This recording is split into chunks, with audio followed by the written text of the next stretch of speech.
The Cameroonian press is buzzing with major national concerns, from stale justice in the Martinez Zogo case to political tensions ahead of the 2025 presidential election, governance failures, and security issues.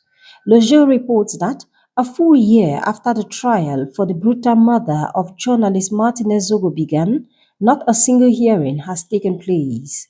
The lack of progress in the case raises concerns about impunity and the effectiveness of Cameroon's judicial system. Le Messager questions the growing fear surrounding opposition figures Cabral Libi and Maurice Kamto, suggesting that their increasing popularity has unsettled the political landscape ahead of the presidential election.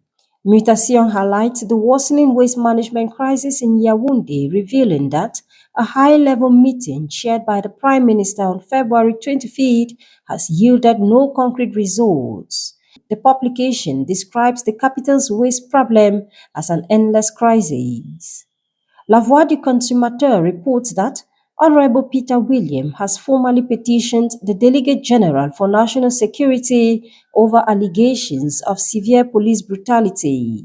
The case centers on a young man who was reportedly tortured at Yaoundé's Central Police Station number 4 in Ekunu. The paper reports that the lawmaker has called for an administrative inquiry into persistent police abuses in the country.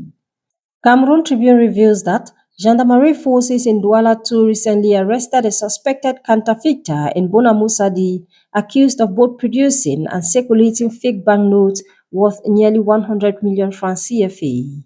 Lloyd Saeb raises concerns over the unclear legal status of Deputy Secretary Generals at the National Assembly, questioning their legitimacy and role in parliamentary affairs.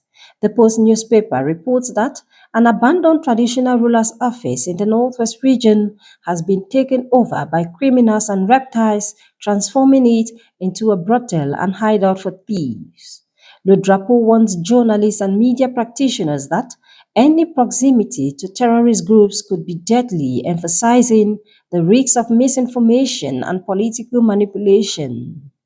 Municipal Updates announces that Minister Fu Callistus has shut down multiple non-compliant alcohol producers to mitigate public health risks. The Guardian Post then profiles His Grace Andrew Kea, Archbishop of Bamenda, recognizing his leadership and influence in the Cameroonian religious and socio-political landscape. See you next time when we review the press.